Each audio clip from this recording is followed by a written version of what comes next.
Welcome to Embrace the Serpent.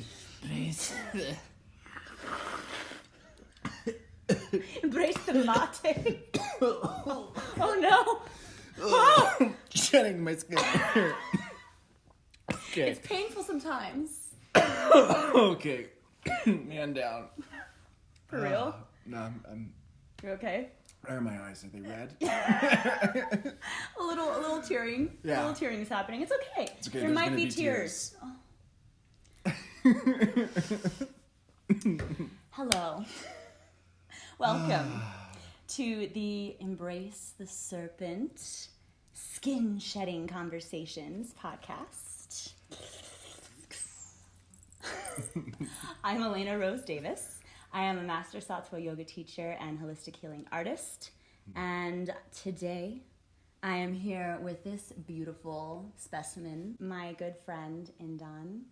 He is a human design specialist and just an all-around awesome human being.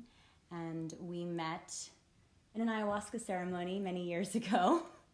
And I've stayed in touch, and I've always admired the work that he's doing in the world and the way that he shares so authentically. And that's why I wanted to invite him on this podcast today. And I want to invite you to share a little bit about yourself and who you are and what you're doing in the world right now. Awesome. Thank you. It's an honor to be here with you, Elena.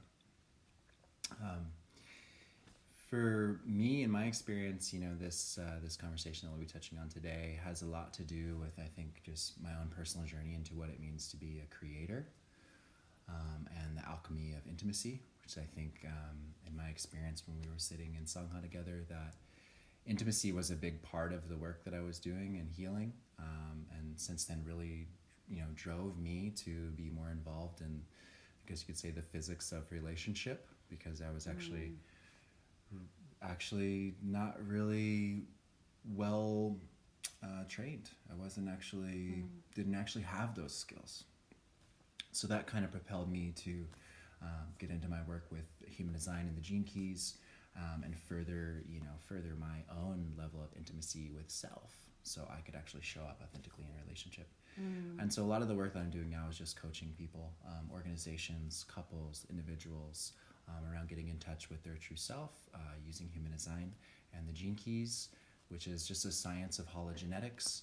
And that's my real passion these days. And so it's an honor to be here and to explore this topic and conversation and do the deep dive. So. Thank you. Yeah, I have been wanting to have a conversation around abortion with a man, and I knew from sharing personal conversations that Yndon had been through this with a partner in the past, and I really wanted to bring a man on this show to talk about it that has been through it and talk about what that experience was like for you. I don't think that men get asked how they feel, and in general, men are learning right now in this day and age how to really express their feelings, and women are learning how to support men in expressing their feelings. I'll speak from personal experience that I've been learning that I'm not that good at that. And just like you were talking about how you haven't been trained in how to relate intimately, I don't think any of us are, actually. And especially between men and women, how to really hold space for one another. And this idea that women are the ones that have all of the emotions and all of the hormones, when men also have all the emotions and all of the hormones, and we just physically differ, but really we're the same. And we each have the masculine and the feminine within us. So it's really about coming to a state of balance within our masculine and feminine polarities within ourselves that serves us being able to show up for someone that is in this body a man or this body a woman. And I think that these kinds of conversations are where we start to unpack that and learn together. Because it's not about saying I know or I have the answers. It's about saying I don't know. I definitely don't have the answers. Maybe if we have a conversation, through that conversation, we'll discover together as man and woman some answers that we've been wanting to find that really come from going to the other and saying, how do you feel about this? What was that like for you?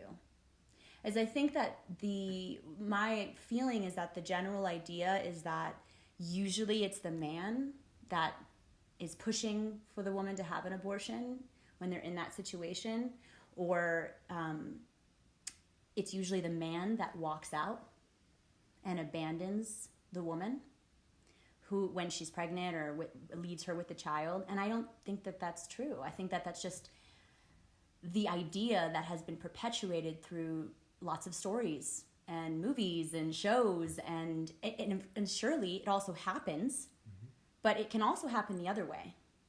It can also happen where it's the woman who doesn't want to have the baby, or it's the woman that walks away from the man and the child.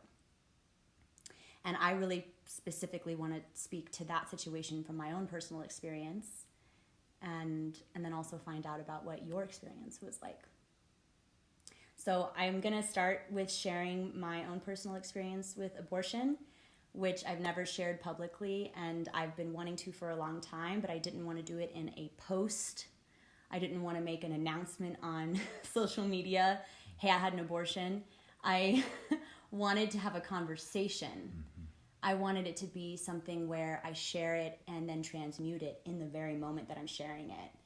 Transmuting it through being heard in real time, being seen in real time by my friend who is a man, and healing through just that. Healing through relating, healing through intimacy, healing through vulnerability, and therefore showing whoever watches this that they can do the same thing with people in their lives, and that we're all here to see and hear each other and hold each other, man or woman, in that vulnerable space. So I've had 2 abortions, which even saying that is really vulnerable for me, because I used to look down on women who've had multiple abortions, like, why didn't you learn the first time?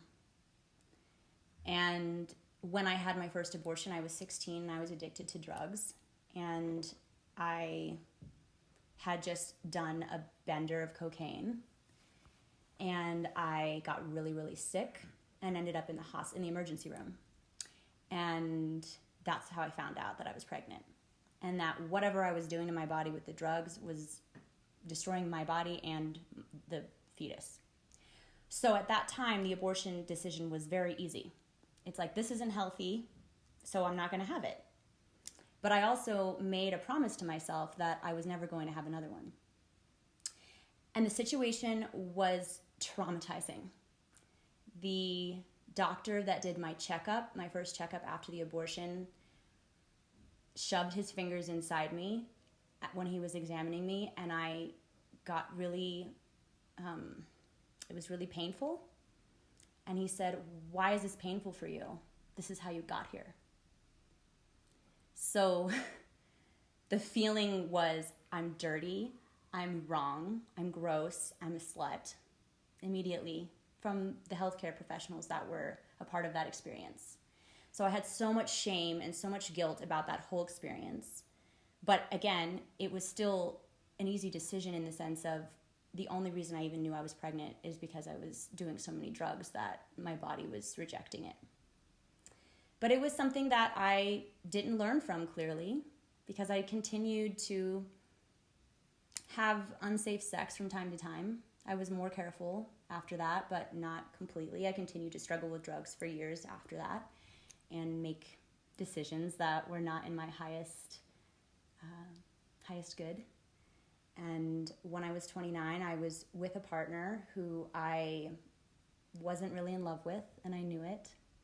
But I continued to engage with him out of codependency and desire to have someone in my life.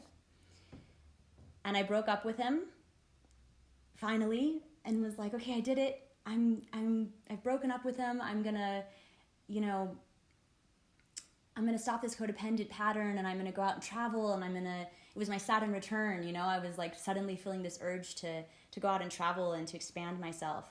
And it was like, the thing about Saturn returns is you get the chance to be rewarded. You get the chance to for me, I had worked really hard in my career to have the opportunity to go travel for months, but then whatever thing you haven't learned, and I'm curious to get your feedback on this as far as from the human design perspective, but what I understand about Saturn is it's the planet of discipline.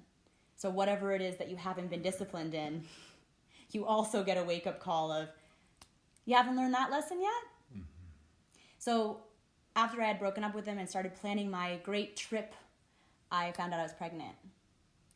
And I found out I was pregnant through a breathwork class. I wasn't late. I went to a breathwork class and I had a vision of myself giving birth, and I knew I was pregnant. And I was 4 weeks pregnant only. So Spirit dropped off that information. I collected it, and my initial response was, I have to have it. I'm old enough. I'm 29. I can take care of this. I mean, and the father, I'm not in love with him, but he was in love with me, and he wanted me to keep it. And this is one of the reasons I wanted to bring men into this conversation, because he was really hurt. He was really, really hurt, and he begged me to keep it. And for me to come out and say that, like, my heart is racing, I feel very nervous, I feel very, like, exposed, and I feel bad. I feel guilty in this very moment still to admit that I took that from him, and that he had no choice in it, and that if it had been his choice, he would have kept it, and he would have been with me, and he would have had that baby, and we would have been together as a family. That's what he wanted. But I didn't. I really didn't. And I wanted to want it. That's the thing. I wanted to want it so bad. I was so filled with self-hatred for the truth that I did not. But I couldn't lie to myself, and I felt that it was wrong to the soul of that being to bring it into life knowing that I didn't want it. And so I made that choice. After a few days of considering keeping it, my dad actually, I was talking to him on the phone. It was a couple days before New Year's Day. And he said, "This is really simple, honey. It's New Year's Day and someone knocks on your door with a baby and says, 'Do you want this? What's your answer?' I said, 'No.' He said, 'There you go.'" So that's my abortion story. And I would like to say that after I had that abortion, it completely changed my life. I was in the trajectory of my life. I was going to go to Europe and go to Spain and learn Spanish and, go to Italy and eat pizza. And it redirected everything. I ended up going to Asia. I ended up volunteering in Nepal, working with children as a way to make sense of why I didn't feel the longing to have my own child. I wanted to connect with children that needed help. I ended up going to India and going to teacher trainings and going deep in my spiritual path to unlock and to understand, why didn't I feel connected to that? Why don't I want this? It led me down such a deep, deep path of self-discovery. Mm-hmm. And I have spent the last several years, this is now several years ago, really working to heal that and also to really understand it. And I've had many, many, many conversations about it with men and women. And I would tell you that I would say 80 to 90% of women have had at least one abortion. So that's why this conversation is really important, because that means that 89 to 90% of men have also been through this. Yeah. Thank you for listening. Yeah, thank you for sharing. Thank you for really just being vulnerable and just really being with those feelings. Yeah. Yeah, this is a difficult conversation for anyone, man or woman, I remember when we first dropped in about this and connected about the potential of doing this podcast together, there was so much that came up. We deep dived for, I think, maybe 3 or 4 hours, and so much came up about life and death and morality, and it was so beautiful to just have that space to share and connect, that we knew then that it wasn't just that inspiration, but it was like that responsibility and the duty of this conversation to bring it to the larger whole and the collective, because yeah, I mean, men and women both are going through this same grievance process that has such a tight lip on it. You know, even in the most conscious circles, even in the arena of spirituality, death is still a hush-hush conversation. And it was so beautiful that we got to actually dive into that and really to face death, you know, to honor death and what it means to, just like the serpent, shed our skin around it through the authenticity of that conversation and through bringing this to the awareness and out of the post, off the wall, you know, to the real, like, how are you, sister? Like, what are you going through? And I think it's really important that men and women actually have these conversations. So I just want to thank you for, you know, providing the space for us to do this, and for those that are viewing and watching, for tuning into those larger conversations that are affecting the collective shadow that we're all unearthing and we're all healing, and we go into that subconscious labyrinth to do that work and heal these wounds and unearth the light that is just wrapped in shadow wrapping paper, you know, and like you got to be willing to like dig in there and get to it, but it's there, right? So just honoring that if you're just in the light, it's only half of the equation, and that the real treasures and amulets and scrolls are like deep in the dungeons, you know, and that's where we go to retrieve these things for all of us, for humanity. So I just want to touch on a few things, kind of riffing off of what you kind of shared about the conception piece, where you were really tuning into the frequency of like, if I don't want this and I choose to have this, like, how does that affect the cellular memory, you know, the astral imprint of this being coming into the world? You know, in my work with human design, there's lots of ways to read the father's wish or the mother's wish for a child, or to even go look at the core wound that was imprinted in someone's DNA from conception till birth, in that phase where we're still in gestation, in that same period that you were considering, like, if I don't want this, like, how is this going to affect this being, right? So with that work and my work, really discovering these larger issues that are passed down the genetic line, that are inherited from our maternal and paternal bloodlines. And there are these wounds. There are a lot of beings that, you know, have come onto this plane, and for some reason they don't know how to crack the code of what is driving that strife, you know, in them. Because a lot of the times that sense of morality, that fine line of like, am I assisting or am I like preventing, you know, it's such a vast realm to navigate when it comes to bringing life into this world, right? So we all have, anyone who's been through that experience, I think we've all encountered that. Yeah. And I know for me that it was a huge issue. Like, I didn't also want to like bring in a child, even as a man, someone who's not even carrying that baby through that process of being birthed. You know, so much of my internal struggle too was considering that wounding, that core imprint, you know, that is could be the lifelong despair and depression of an adult because of that belief, you know, because of that that code that's implanted in that process.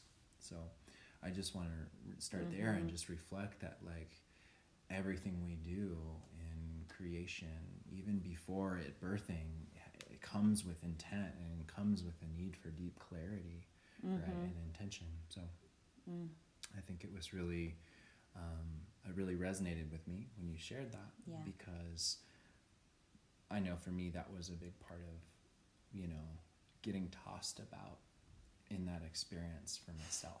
I also was going through my Saturn return at the time. It's Interesting. Right at the beginning of my Saturn return. Gifts from Saturn. Yeah. Pregnancies. Unwanted pregnancies. Left and right. Thank you. And Saturn is father time. Right? Which is all about discipline and authority and rules and limitations. And when I found out that my partner and I at the time were pregnant, all of the limitations, all of the stewing on the limitations came up, and particularly around those themes of discipline and authority. Like really witnessing in that moment, even at 27 years old when it happened, I felt like a little boy. I felt like a broken little child. Wow. You know, because I was like, I don't have the discipline. I don't even think I have the discipline to take care of myself, let alone steward another life into this world. And that was my first big dilemma, because at the time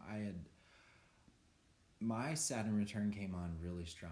My rising is in Capricorn, and also my Saturn's in Capricorn. So I have a very exalted Saturnian energy in my chart, which made my Saturn return extra long because I was born during a Saturn retrograde. So and Capricorn rules. And Saturn rules Capricorn. Yeah, so it was just like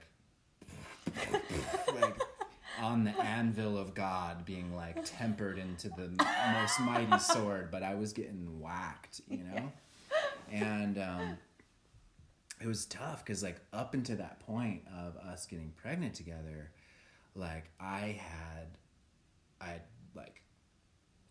gave up my career to help like with a festival production where I had all these promises that like fell through because I ended up getting like sick and burnt out and depleted financially, and then my car was like totaled by somebody that I lent it to, and then like moved out the week before going into production mode, and like basically had none of my responsibilities lined up. And so like I came sliding into this relationship out of like a catastrophe, you know, which again, like it was that codependency.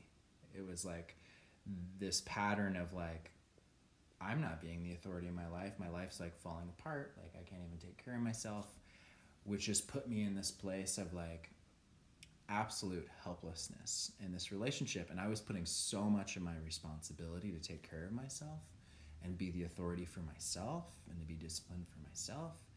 Like I was putting that on my partner. Right? I was making that her responsibility, whether she liked it or not. And that was the Saturnian whack that I needed, because it was very clear that our relationship was falling apart because I was not taking responsibility for myself. Yeah. Saturn returns to, you know, it's like father time, right? Dad's been gone for 29 years, you know, like here's the rules, follow the rules. And then it's like, Dad's been gone for a really long time, and then he rolls up in the driveway and you're like, oh fuck, like, what do I do? You know, like I need to get my shit together. And he, you know, father time came in and really disciplined me. You know, I was like, oh, you want to be an authority in this life? Well, what's it take to be the authority? What are your limitations? And so I saw all my limitations in that, because I had to admit that I was not even fathering myself. And that was the real medicine that rippled out from that experience, was bearing witness to the ways in which I was not fathering myself, which was then creating this loop, this projection loop, where I was needing my partner to mother me and take care of me and like I was in that broken man archetype, which was just like not sexy, not masculine, not showing up. It wasn't supporting her, right? And that was a big takeaway for me. And so in the midst of this, like and I think that this is just something I want to speak to for men that have been in this situation, because I don't think it's always like a black and white kind of thing. I don't think it's always like you either want to have a baby or you like don't ever want children. Like, I think once you're in the midst of realizing that you've brought life into this world and that you've seeded something greater than your own agenda, a lot's going to come up for you. A lot came up for me, you know, because I was really torn between the younger, like, rebellious me that, like, was still healing, who, like, never wanted children, but, like, I like my friends' kids, but, I don't want kids kind of attitude, you know?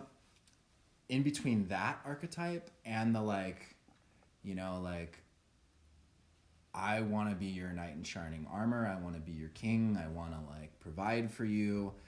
And that was, like, it was just this divine tension, you know, of being like, wow, okay, this could propel me into becoming more of my king and rising, you know, and, like, earning the throne by, like, taking responsibility and, like, finally coming to a resolve of, like, actually, like, I'm ready to bring a life into this world. And, like, this could actually make me man up, right? Which was going on internally, which was, like, it was really new for me, because I was already aware during my whole adult life that, like, I didn't really want to have kids because I was still recovering from my own traumas and my own family, a very disconnected, broken family, like, trying to heal those wounds, right? And then, like, coming to, like, the awareness of that limitation, like, I haven't yet fully done that. So, like, how can I bring a child into this world when I'm, like, still struggling, right? There was that. But also, like, that, like, there's something that happens in your biology and in your heart. Like, I don't think humans inherently, like, want to not bring life into this world. I just think that this planet has such a thick construct of, like, inorganic beliefs and mechanisms that keep us trapped in these fear principles, and ultimately the planet is not fully safe enough for us to even feel safe in ourselves and in our relationships to, like, bring beings through. And so, you know, the piece that really broke me was, like many men who have an imbalanced sense of what the masculine is, like, it was learned. You were conditioned in a certain way, whether that was by your parents or it was by media, right? These long-standing cultural patterns in the collective field that we take on and we believe, right? I know for me that, like, I didn't know how to be a man because my father was never around, right? And so, like, I found myself in this thought loop of, like, being so angry at my father. Just like, why weren't you there? Why didn't you show me the way to be a man? Why didn't you love me and give me the security I needed to be a healthy masculine embodiment? Why did you just, like, disappear on me, right? So, like, all this father stuff came up for me, and I was just, like, going through it because I tried for, like, a long time in my life to repair my relationship with my dad. Like, I moved back out here to Colorado to heal with my dad, to be an active participant in his life. And he used drugs and alcohol to numb out. And he doesn't have a really strong relationship with himself, which then impacts his children because he's not in touch with himself, which is why he's disconnected from us. And that was like the core pattern that I realized in myself, that I was actually disconnected from being the king, bringing life through, because I was ultimately disconnected from myself, right? And that was the example that I got brought up with. So like I was feeling like this, like, oh, aha, epiphany, like I'm disconnected from myself and I'm not connected to my father, and I'm really angry at my father. Like I'm pissed, that he didn't show up. And then at the same time as all that was happening, I was grateful. I was grateful that he actually somehow, the divine orchestration of things, like my mother and father didn't get rid of me. Right? So I was like feeling this fury and this like hallelujah, this holy fire that was just like burning me from the inside out, because like I was feeling the hatred and I was feeling a love for him that I hadn't felt before, that somehow like I managed to come through, even though he didn't show up for me. Like he still had the decency to allow my mother to like bring me through. So I was just like, like really just going through it, because I feel like most men just internalize what's going on for them. Most men, I don't think culturally feel it's appropriate to speak to it. I think that there's, even though it's obvious that like the true power of creation lies in the hands of the woman, I don't think there's been really that common ground for us to have these conversations, right? So like I was just like feeling trapped inside in my process, like, and just like swinging to the wind with all this emotion. And it was really like so confusing for me, because I was like, I hate my dad. Thank you, Dad, for the first time ever for letting me live, right? And it was just like this really strange thing.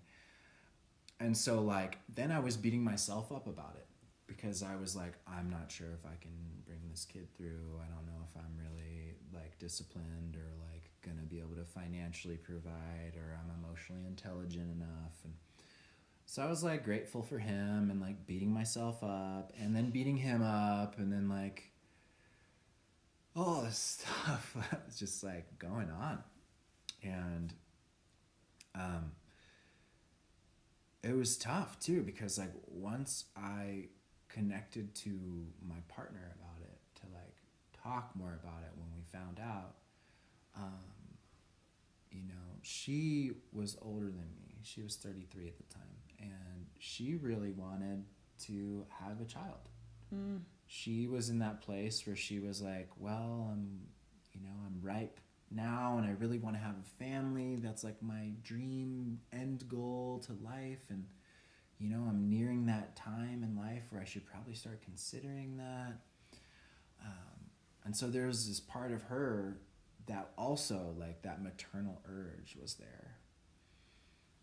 And as we talked about it, I shared what was up for me. And I was like, I don't even feel like I can provide for you. And I feel like I'm just a deadbeat. And like, and I was just like beating myself up. I felt so inadequate. And it was really tough, because there was this part of her that like wanted that so badly, and I felt like it was my responsibility. So like I was trying to want to have the kid. I was like, even though I feel like a failure right now, like I'm, every part of me that like can lean into that, like I'm trying to lean in. And then like when we finally got to like our, what are we gonna do about this, she had shared with me her inner conflict, which was that she wanted to be a mother, but she also wanted to travel the world. She also wanted, she had earned her place. She had earned her success, and she was ready to experience more than the 9 to 5, more than the hamster wheel, right? And so she was going through her own awakening through the tension of this relationship, because our relationship was already kind of like on the rocks, right? And so she wanted to experience more of life. And it's so interesting how life coming into the world can make someone realize that they want to create life. So she also wanted to create her own life and birth her own life in the process. And so it's just all these layers of the life and death, right? And all the ways that we look at life and creating, and so we eventually reached the conclusion that like we wanted life, but we wanted a different form of what life had to offer, and what was being birthed on the meta levels because of what we went through was really what was trying to be birthed, which was that she deserved her experience and to be the authority on her experience. And it was also like my opportunity to admit where I was not an authority, and where I was not disciplined, and where I wasn't showing up, right? And going through that process together, like not walking out, like actually like we're gonna go through this, and like there's not like a lot of clarity and smoothness to this. Like this is chunky and like gritty, like trying to swallow this down. That like what we've arrived at is that like you want a family, but not with me. Right?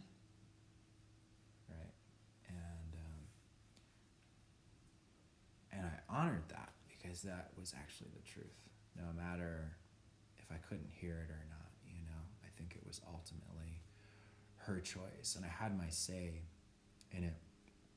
But what was really hard during that journey is that I think she also, like many women, there's a lot of like projected shame from women to women around abortion. So because she was carrying that worry, about how she would be perceived, how other women would see her, how the community would see us and our decision, she didn't want me to tell anybody. I got the like zip it treatment, and I was told that I had to be silent, which like we shared earlier, like men also have hormones and emotions, They do? We do. And that was really tough for me. I think it was more so being silenced that hurt, which was that I was told to like not talk to anybody. I couldn't tell anybody that we were pregnant. I couldn't tell anybody that we weren't going to keep it.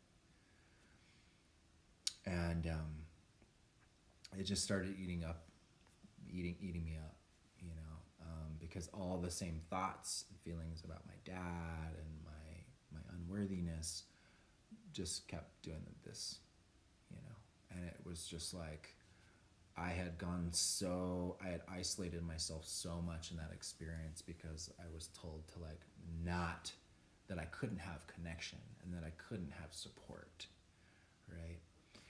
And so like this is for a while. I think this was maybe a month to 2 months time frame that I was told like not to tell anybody. And I literally was like, I was like at a meeting one day and I can't remember what we were talking about. We were in the middle of check-ins or something, and I just was like, I just like broke down in tears in the middle of this meeting, you know, because like I couldn't talk to anybody, and I was like with counsel, I was like with people I trusted, and I just needed support. You know, as a man, I think like we just assume that like men are like cold, calculated killers when it comes to like abortion. And it was like that was like not the case. Like I was like pulled in all sorts of directions emotionally, you know, and I was like distraught. And so like I just broke down in this meeting, and it was so out of context. I'm pretty sure everyone was like, what was that about? Like because I needed support. I needed help. I needed guidance. I needed people to help me grieve because I was just like holding way too much. And so I just in the middle of this meeting. I think that happens with men, you know, having the violent outburst comes from the repression of the real feeling, which is grief or hurt, pain, sadness, and it comes out as aggression only because there's so much repression of that. Absolutely. You know, it's interesting hearing your story because it's like I'm talking to my ex, because the situation was similar in the sense that he really was not in a position in his life to be a father. He wasn't financially in a position. He was living with his parents, and it was one of the issues between us in our relationship was really that we weren't in the same place in life. And so when I left him, when I broke up with him before I found out I was pregnant, it was because, look, I've got to be a sovereign being here, and I've earned my success. Yeah. So I'm going to go now and use the earning of my success to live the life that I want to live, and I can't take you with me. You've got to earn it for yourself so that you can be empowered, so that you can also have your sovereign experience of this life and be successful. We're both so young, like, you know, this doesn't really make sense. And I actually really knew that the whole time, but I loved him. You know, I cared about him, and I was codependent, and I gave myself permission to enjoy the relationship despite the fact that it, you know, I didn't want to focus so much on the end goal. Or were we fit to be married or have kids? Right. And so when that happened, I'm sure he, you know, it's so beautiful to hear you talk, because I'm sure he was going through the exact same feeling of like, I'm not fit in this moment to be a father, but I want to be a man. I want to be that king. I want to maybe, and he did say a couple things of like, maybe this is the thing I needed to happen in order for me to get myself really together. And I remember thinking, I don't think that's a good idea. Ideally, you would already have your stuff together before you have a child. That would be the more responsible thing to do. And like your ex, I was in the position though that I could have provided. I could have done it without him, without his financial contribution. And like her, I was feeling all this inner conflict of, is that what I've been working toward? I birthed a business really young. I started my business when I was 22. And a business has some attributes similar to raising a child. It takes a lot of dedication and commitment and time and really you giving it your all if you really want to see it successful. So I had been giving it my all since I was so young toward my business, and I had gotten it to this point where I was like able to leave it and go traveling and go exploring and healing and doing things for myself more. And then it was like that drop of that news was, I feel like what you were saying, it was this opportunity, the Saturn opportunity of, what do you really want? Because I also think that for me was the question that was being posed to me. You say you want this sovereign life, you want to go explore and you want to do all these things, but you're also terrified of being alone, which is why you've been in this relationship that you haven't really been happy with for a year. And so you're afraid to be alone? Here, you'll never be alone again. Here's a baby. So what do you really want? And now it was forcing me to make that choice. I had to choose. And it was so painful because I was so ashamed and felt so bad and guilty that my choice affected this other person who saw the opportunity a totally different way. He saw it as an opportunity to step into his purpose and to, get himself into a good position because he'd have something in his mind really worth fighting for, to do it for. So I was in complete opposition. We were in complete opposite frames of mind with the situation and in really different places in our lives. And it's really interesting how the person that had the ability financially and on a material level to bring a child into the world was actually the one that's saying, I don't know that this is actually what I want right now. And in my case, this person that didn't, he was seeing it as an opportunity to better himself. And it's really interesting to hear that the depths of what that inner conflict, because he wasn't really able to communicate that process with me at that time. He was angry. He was really, really angry at me and hurt, and felt that I was, he took it personal. He took it as, I'm not having this because of you, because you're a deadbeat, and so I'm not going to have it because you're not going to be a good father. And it really wasn't about him at all. And I've since we've been able to find some healing after some space and some time and some years. I did reach out to him and I made it clear to him, I really want you to know that I think you're going to be a great father one day. And I'm sorry for hurting you. I had to make that decision for myself. And it was never about you. I wasn't ready. And that felt really good. Yeah. Felt really good to reach out, and he received it. And he said, I didn't know how much I needed to hear that.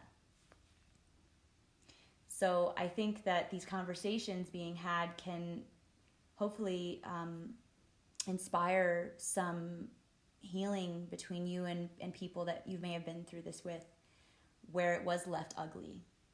In my situation, it was left really ugly, and we did not go through it together. I went through it alone with my friends and family supporting me, but I didn't have him there, and I pushed him away.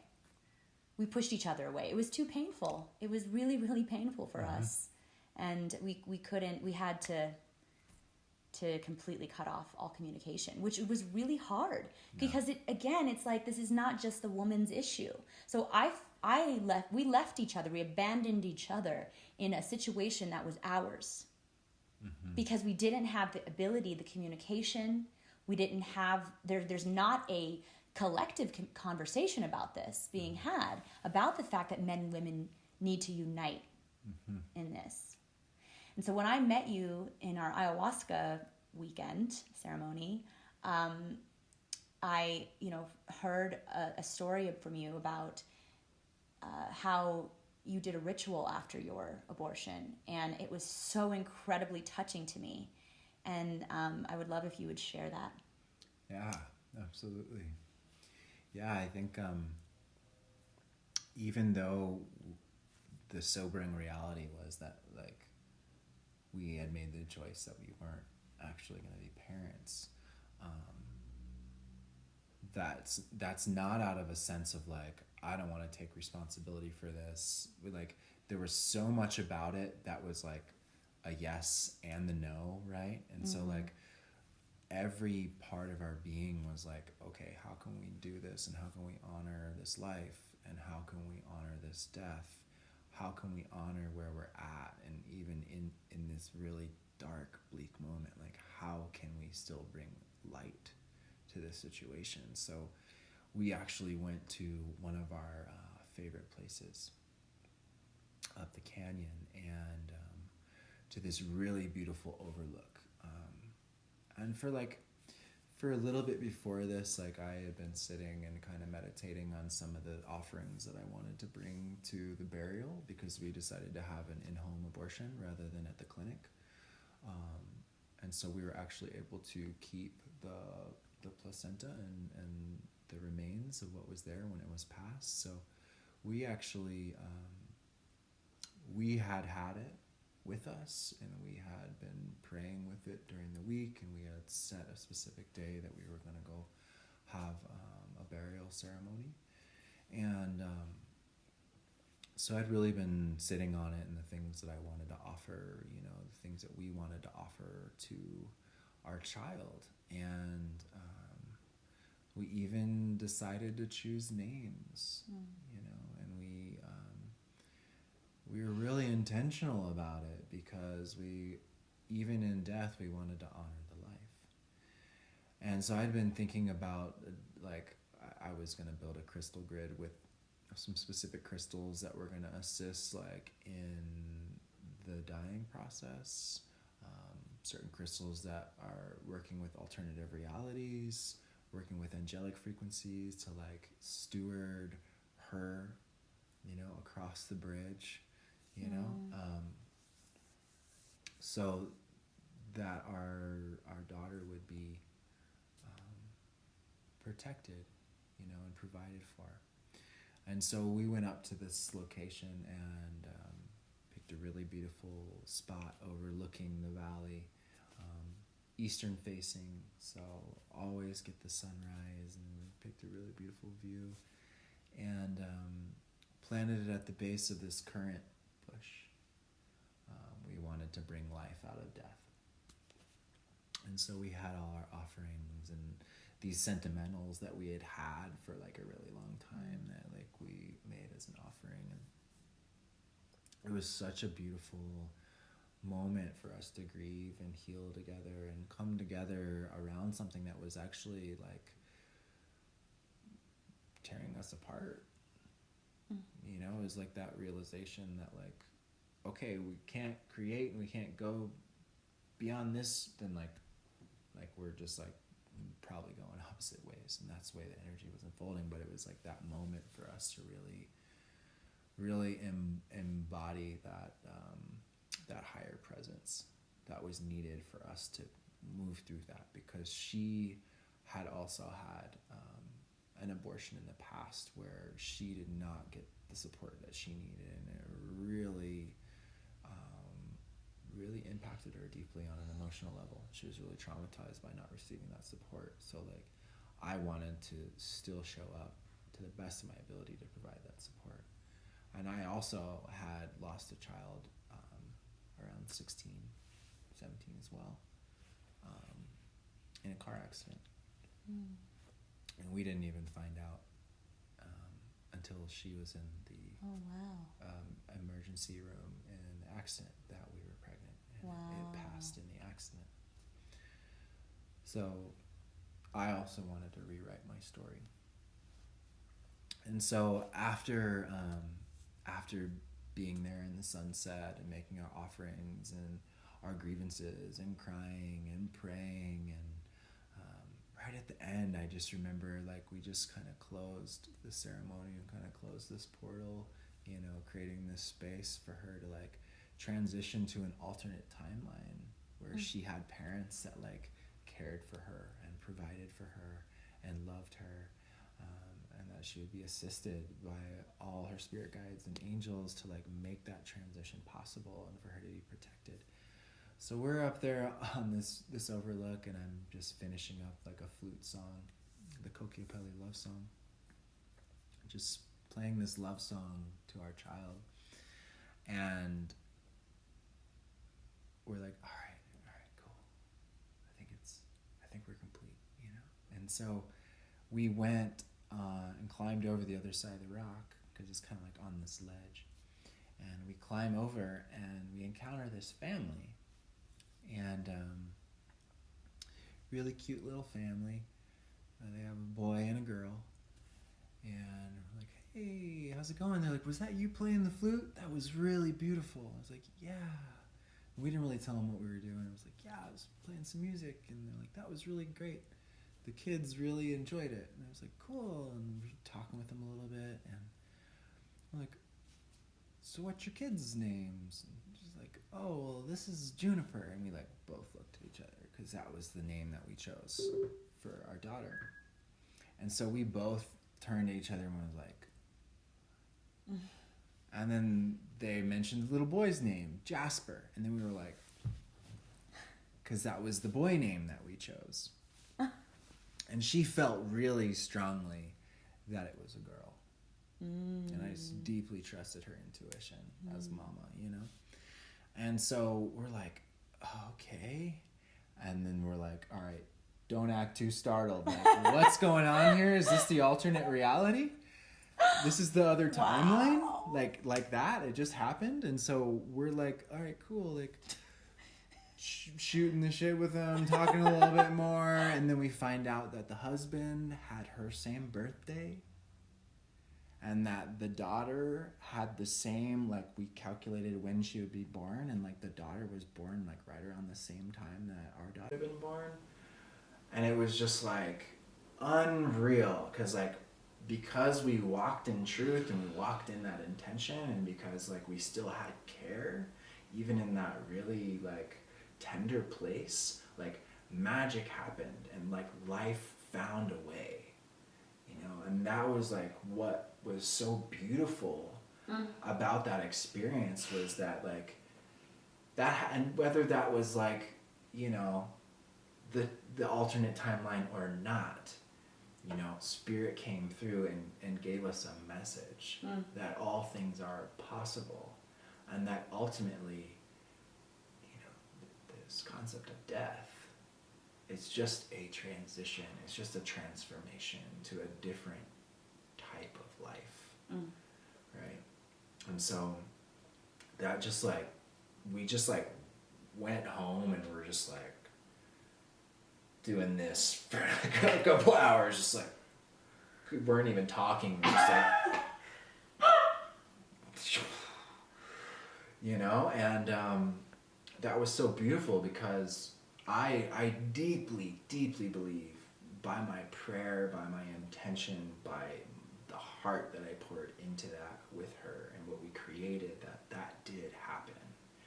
And that it just transformed. Nothing died.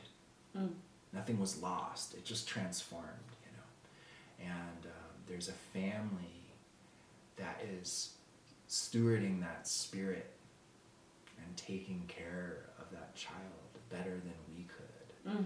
And that was like, that was the gift in that shadow wrapping paper that I talked about. You know, that was that silver lining, is that we began to realize that like death is birth and birth is death, and it's just this cycle.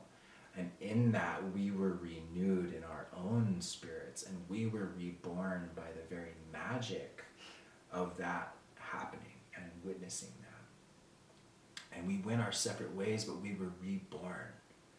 And that separation was hard, and it was tough, and it was not pretty. But beauty emerged out of that suffering. And I was reborn. You know, I became the man that I wasn't. I actually stepped into my authority. I witnessed my limitations, and I shaked hands gladly with my limitations, and then found out how to expand my edge and to move beyond those limitations that were self-imposed by my beliefs and my doubts. And I think ultimately, actually, what made me more of a man was my softening, which was softening. And being able to speak to these emotions and things that otherwise lie unseen and hidden. And so I had to shed my very own skin, you know, and embrace the serpent within. So I want to speak to death because on my search for answers and understanding of my own experience with abortion, pregnancy, being a vessel for life, and the responsibility that comes with that, I searched, I went traveling around the world, and I went to different monasteries and searched through Buddhism and Vipassanas and trainings in India and meeting different gurus, and just asked questions and wanted to explore this concept, not this concept, but the reality that everything is impermanent and everything dies. And when I really got to the root of why this topic of abortion is so emotional for people, whether they're for it or against it, it's ultimately about death. And we are all terrified of death. Mm-hmm. And so I once was in a Buddhist monastery in Nepal, and I asked, they were talking about how the soul never dies. And also, they're Buddhists. They're also talking about how killing anything is wrong. That you automatically create that a karmic samskara through that. That is, you should never kill anything. In the Buddhist belief, it's you're vegetarian. They don't believe in killing a fly that's buzzing around your head. So it's all about completely abstaining from violence against anything, and killing something would be violent. And so I asked, does that include abortion? Pretty much is what I asked. I said, hey, so you said the soul never dies. I'm wondering how you feel about abortion. So I asked that, and the monk said, well, the soul never dies, but killing is still violent. It still creates that karmic samskara of violence within you. And I said, okay. And I remember after I asked that question, I had a lot of people come up to me saying, wow, I can't believe you asked that question. And, I continued to ask that question, not just to monks, but to people. Just like, why do we get so upset at the idea of a woman deciding that she's not going to bring this life, therefore she's killing the opportunity. If you want to use the word killing, she's preventing the opportunity for life to happen through her vessel, through this lifetime, through this moment. And why are we so upset and so emotional about it?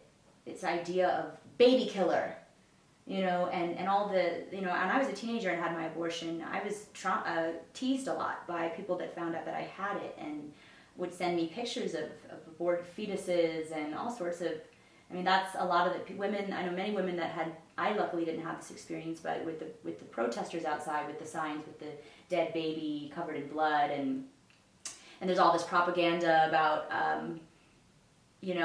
they feel all these feelings and pain at a certain stage that really scientifically has been proven that it's not possible. So it's I think what it comes down to, what I've come to through my own exploration, is really it's this fear of death. And so when we really just put the dead baby pictures aside and let's just talk about how we feel as a collective about death and what are we afraid of. And it's exactly what you're talking about, right? It's like we're afraid of losing this body because really death is a transition into just a different experience. And moments like, I'll never forget when I heard that story about your ritual. It really stuck with me. And I've also had my own experiences with the spirit of the being that I did not bring into this world at the moment that I didn't bring it in. And the message from that spirit was, I'm good. You have nothing to feel bad about. And it was very clear.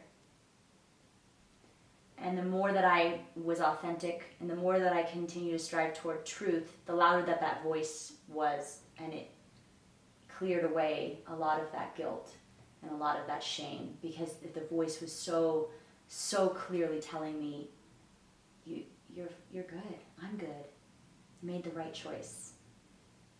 And so I'm not here to tell people what happens when you die, because I obviously don't know that, and none of us do. But I just can only speak from my own experience, my own spiritual searching, my own spiritual seeking, and my own, healing, and my own, deep dive that I trust. It comes down to that radical trust. And when you practice that radical trust, experiences like what happened to you guys during that ritual appear. They happen, and you start to see the magic, and you start to see the signs, and you start to hear the voices. You start to hear your guides. You start to make contact with spirit. And when you start to have those experiences, you're less afraid of death. Mm-hmm. And when you're less afraid of death, then you can move through life fully alive. Mm-hmm. In order to fully live, you must be willing to die. And that means what you're saying, shedding your skin, shedding the skin until there's nothing left. Because ultimately, in the end, this is not going to be what it looks like now. This is not going to be anything. You come into this world naked, screaming, alone, and you'll go the same way. And then you will transition, and it will be another, this is my feeling, another opportunity to go deeper and deeper. And those same spirits and beings that you make contact with in this life, most likely we will continue to make contact with in different ways. So that very being that you did not bring into life in that way with that partner in this life may very well be returning to you at some other point in time. And I think that the hope for me, and I'm sure for you too, is that you'll meet in a way where it aligns for you to come to a deeper circle of karma at that point, where you're ready, or maybe you already have, and that's why in this life it was a brief encounter. Mm-hmm. It was only was there to serve for you to get to that place of knowing where your work was needed, and for you to rise into the person that you are today. I'm so grateful for that spirit and what it served me in that time, and how it redirected my whole trajectory, and that it led me down this deep dive of wanting to understand life and death. Mm-hmm. Absolutely. To speak to that too, is I feel like, sometimes people talk about soul contracts, and I feel like a lot of what I'm tuning into with children that don't fully come through into the physical is that sometimes we take on this personal guilt and shame, when really sometimes, and I really sense and feel that there is such a higher framework than the human 3D mind can even interpret with these things through ego. It's like some of these souls are actually probably healing ancestral wounds, say between you and that other partner, and like there's just this missing link between those two bloodlines that can actually be healed in that instance when that happens. Almost like two shards of an oversoul, like finally reunited, and that is the piece that like heals the whole thing on a quantum level. And also like where some of these souls are just coming in to like bring that lesson, what is the deeper layer that is beyond individual self, and that's where I think some of these spirits are our greatest teachers. Yes. Even though they might feel like our greatest wounds, like they're coming through and they're healing things for humanity so quick. They're like, I came with a mission, and boom. And that sets you and I on a totally different trajectory in life, and that never would have happened had it not been for the path of lightning, that shock coming into, your life awakens you to. And that's that initiation. And initiation is not always pretty. It does not always... Yes, and sometimes it is violent. And so perhaps that monk was correct, that there's still that element of violence by conducting that And as you said, it's not always pretty. And that was a part of my initiation. I would not have even been there in Nepal asking that question. I wouldn't have been there had that not happened. That was the exact reason that I was sitting there studying in a Buddhist monastery. So it's like, exactly what you're saying, like this lightning, this soul mission that being had to awaken us and to set us on a different trajectory it's beautiful. And who are we to assume that that is not a complete life for that spirit, for that soul? We have these concepts tied to time. You have to live 85 years. You have to have completed all these tasks. You have to have succeeded on all these levels. You have to have done all these things in order to have a full life. And we project a lot of our own fears on other beings, even like looking at people that are in poverty and saying, oh, that poor kid, oh, that poor person, and pitying them as if we know what their experience is. We don't know what their experience is, so why are they so poor to us? Because they don't have as much money? Have we not seen time and time again that people with lots and lots of money can be some of the most depressed, unhappy people in the world? With the most success in their careers? So who are we to look at someone living in poverty and say, poor you? And who are we to pretend that we understand what the purpose of life is and the purpose of these beings coming in? And the fact is that we do have a choice, and that choice will not be taken away from us. We are going to make sure of it. That's why these kinds of conversations are happening, because we're not going to go backwards and decide that women don't have the choice to make around this, because it is our choice. And nobody has the authority to take that choice away. And the reason is because nobody knows what our purpose is. And it's extremely arrogant and ignorant to think that we can possibly understand. And I think that where there's issues between men and women is this. Because even as I speak about it, my whole energy changes, because there's the anger of me, of my mother, of my grandmother, of my ancestors coming through right now, that are saying, fuck any man that tells me that I don't have authority over my body. But it's important that we also say men who are involved in this do have a voice.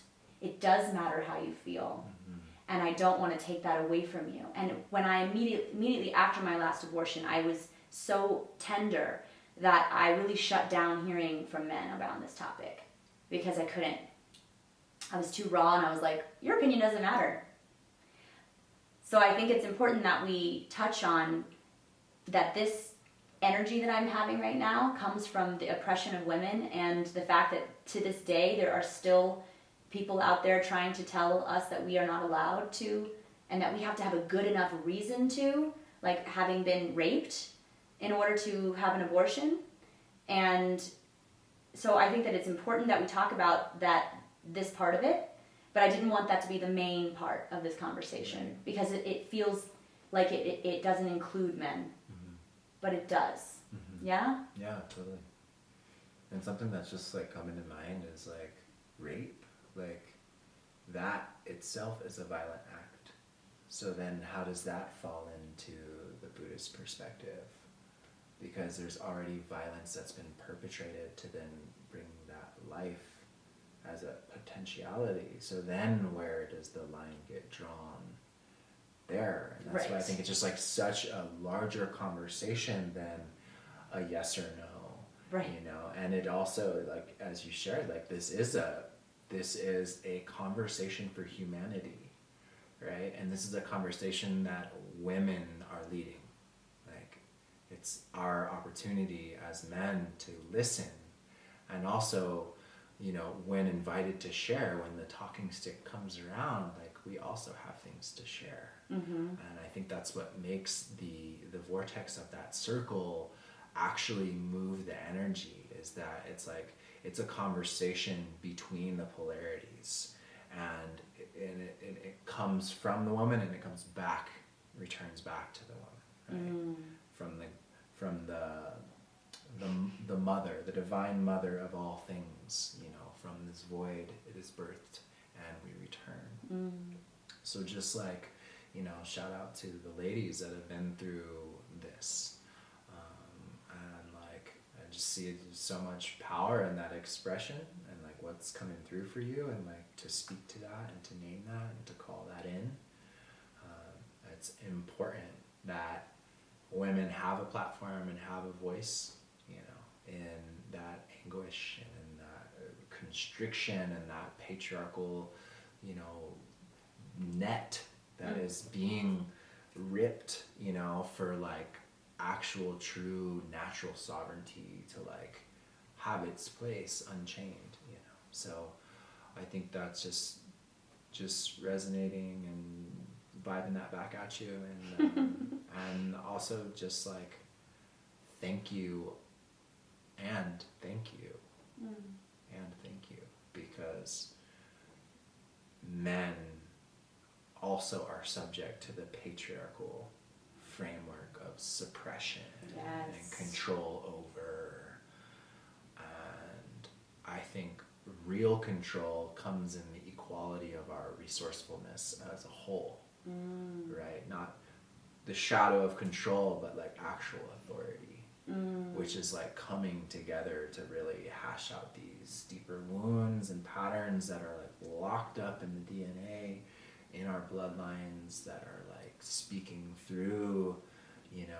the velocity and the anger of what needs to be spoken, when it's emerging.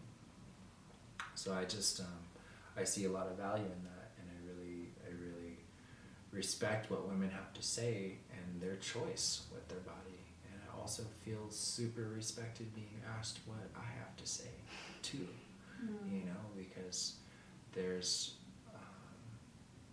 I'd say what feels like there's this undercurrent that's like driving this belief about men like wanting to abort all the time and wanting to leave the relationship, and all these like negative like beliefs about that archetype. And I think it has a lot to do with the misunderstanding of what men are actually going through emotionally in these situations, Yes. Is he leaving because he hasn't been heard?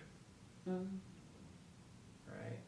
Does he feel like he has to protect himself and like warrior out because he's actually deeply tender on the inside, and someone is not holding space for him and holding his inner child?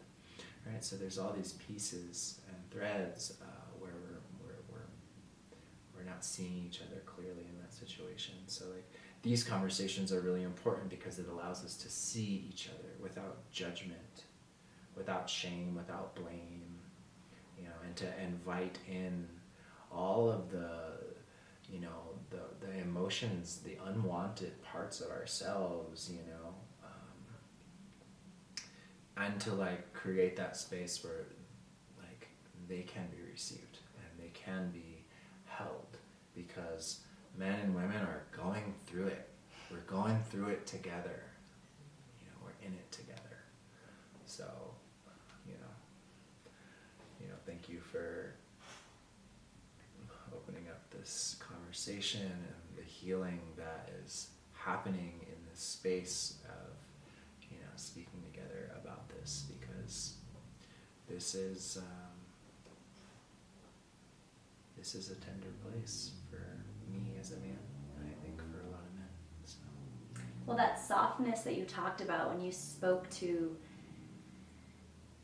your true masculinity being in your tenderness, I've, in the last years of my own spiritual evolution, have realized that I also, when you say masculine, and to me I just say my power is in my tenderness, in my heart, in my vulnerability, and that I have created a bit of a facade, or I've just moved through the world out of a need for protection, out of self-protection, in a bit of a hardened way, because I felt like that's how I needed, and it's similar to just what you're speaking to for men. It's like, in order to be strong, there's this defense that's put up and this wall that's built up. And when you break down that wall, I'm doing it in front of my heart because it's in front of the heart. And when you break it open and you discover how tender and soft and juicy you are inside, it's not about masculine or feminine. It's just this is the juice. This is the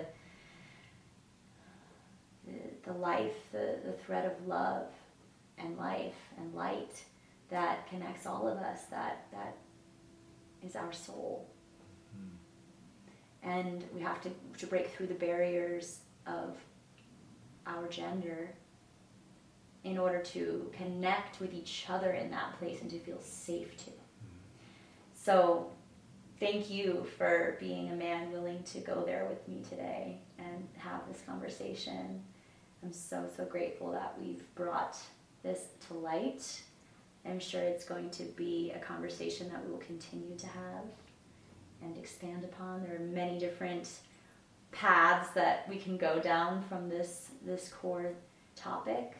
But yeah, is there anything else you want to add before we close this conversation for tonight? Yeah, I think I want to speak to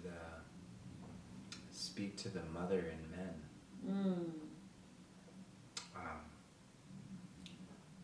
Whether you have a womb or not, there's a part of you as a man, I think, you're a part of giving birth. You're a part of bringing a life into this world. And this is just really an invitation for those out there to inquire into this concept, into this feeling that I'm feeling, is that I'm going to speak from my own experience, which was that when I was feeling really tender, and when I was feeling unworthy, my inclination was to act like I was alright and to do the warrior, cool, not even gonna break a sweat, even though I'm falling apart on the inside, right? And the mother in me needed to be held. The feminine in me needed softening, needed to feel safe as well. So this is just my invitation to those out there that maybe believe that, men always have to be the warrior protector and are sometimes cold and callous and don't care and aren't emotional. We are. And sometimes it's not safe for us to be emotional.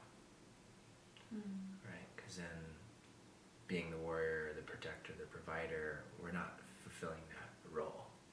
And the masculine consciousness is very goal-oriented.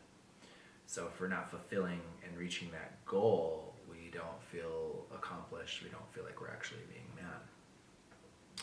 So this is my invitation to women and men. My invitation to the men is to be more honest and open about the tender parts of you that you are shielding and you are armoring and you are cloaking, that you don't want to be seen. But in all actuality, that being seen is what will allow you to soften and will allow you to actually experience real intimacy in your tenderness. And this is also my invitation to the women out there to consider that when a man is leaving, or doesn't want this baby and doesn't agree, this is an invitation to inquire a little further about why that is. not the what do you see, but why. You know, because I guarantee that there's a very tender-hearted, you know, brokenness, you know, an unloved inner child there that's maybe not feeling the worthiness, or maybe is not feeling safe because you're also running patriarchal masculine energy as a woman. So how do we rebalance these polarities? How can we hold each other in all the forms, you know, of God and Goddess? How can we give birth to ourselves and give birth to real intimacy and surrender, you know, and trust that those parts can be seen. So that's my invitation to us all. I would like to accept the invitation. Wow, you spoke right to my heart. Oh, I love you. I love you too. Thank you so much. Yeah. Thank you for being my brother. Yeah, it's an honor to be here, sister. Thank all of you too. Yes, thank you so much.